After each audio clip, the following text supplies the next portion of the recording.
আসসালামু আলাইকুম সবাইকে। আশা করি সবাই ভালো আছেন। আলহামদুলিল্লাহ আমিও ভালো আছি। তো আমি আজকে এটা রান্না করলাম। চলুন দেখাই কিভাবে আমি এটা রান্না করে ফেললাম। তো এখানে ছিল মিষ্টি আলুর পাতা। এই তো দেখে অবশ্যই চিনা গেছে। এগুলা পুরা হচ্ছে পান পাতার মতো দেখতে, আর সঙ্গে কয়েকটা পুঁই শাকের পাতাও ছিল। তো এই তো এই সবগুলো দিয়ে দুইটা আলু দিয়ে আজকে আমি শুটকি দিয়ে রান্না করব। তো আমি কিভাবে রান্না করব ওটাই দেখাবো আপনাদেরকে।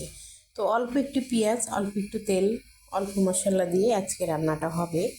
আসলে অল্প তরকারি অল্প মশলা দিলেই বেশি ভালো, বেশি মশলা দিলে কিন্তু খাওয়া যায় না। তাই তো আমিও কম মশলা দিয়ে তরকারিটা রান্না করব। আসলে এটা দুপুরের তরকারি, আর দুপুরে আমার ঘরে আমি এই শাক পাতা খেতে হবে, ছেলে মেয়েরা তো খেতে চায় না, তার সঙ্গে আবার শুটকি দিয়েছি। তো এটা অনেকক্ষণ আমি ভেজে নেব। ভাবলাম যে আজকে আপনাদের দেখিয়ে দিয়ে আমি কিভাবে এটা রান্না করলাম। আর মিষ্টি আলুর পাতা আমি কখনো রান্না করিনি এভাবে, মানে ভিডিও করে করে দেখাইনি, তাই ভাবলাম আজকে দেখাবো এবং করব। তো এই তো শুটকিটা আমি ভাজলাম। ভাজার পরে এখানে আদা রসুন বাটা আর মরিচ বাটা ছিল ফ্রিজে, ওটাই দিয়ে দিয়েছি। দিয়ে এখন আমি একটু সময় নেড়ে নেব। নাড়ার পরে এখানে আমি একটু পানি দিয়ে দেব। পানিটা দিলেই কিছুক্ষণ মশলাটা জাল করে নেব। তো এখন আমি এখানে বাকি যা মশলা সেটাই দিয়ে দেব। বাকি ছিল যেখানে হলুদ গুঁড়ো বাকি ছিল আর লবণটা বাকি ছিল আমার। তাই তো এখন আমি ওই দুইটা জিনিস দিয়ে দিচ্ছি। দিয়ে দেওয়ার পর কিছুক্ষণ জাল করে নেব।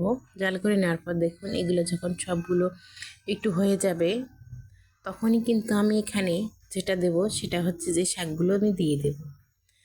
আসলে এই শাকগুলো আমি একটু জাল করার পরেই দিয়ে দিচ্ছি, কারণ হচ্ছে শাকে কোনো পানি ব্যবহার করব না। শাকের থেকে যা পানি আসবে এবং মশলা থেকে যেটুক পানি ছিল ওটুক দিয়ে আজকে রান্নাটা আমি শেষ করব। তো এই তো এখন আমি এটা সব কিছু দিয়ে ঢেকে দিচ্ছি।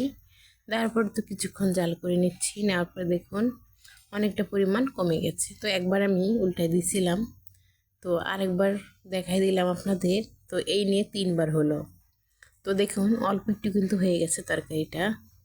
এখন আমি জাল করে নিচ্ছি। আমার পছন্দ মতোই জাল করাবো অবশ্যই। এই যে আলুটা একটু দেখলাম সিদ্ধ হয়েছে কিনা, তো কিন্তু আরও সিদ্ধ হবে, পুরোপুরি সিদ্ধ হয়নি। তো যা পানি আছে তা দিয়েই আমার শাক আর আলুটা সিদ্ধ হয়ে যাবে।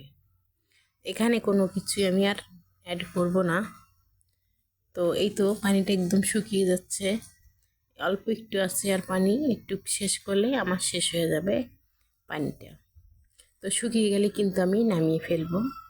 নামিয়ে আপনাদের দেখিয়ে দেব কত সুন্দর হলো। তো এভাবে মিষ্টি আলু পাতাও কিন্তু খাওয়া যায়। আগে খেতাম না অবশ্যই, এখন খাই, কারণ এখন নিজের সংসার। আগে ছিল বাপ মার সংসার, তার জন্য খাওয়া হয়নি। নিজের সংসারে মানুষ সব কিছু খায়, বাপ মার সংসারে দেখবেন অনেক কিছু বাহানা থেকে যায়। এটা হচ্ছে কষ্টের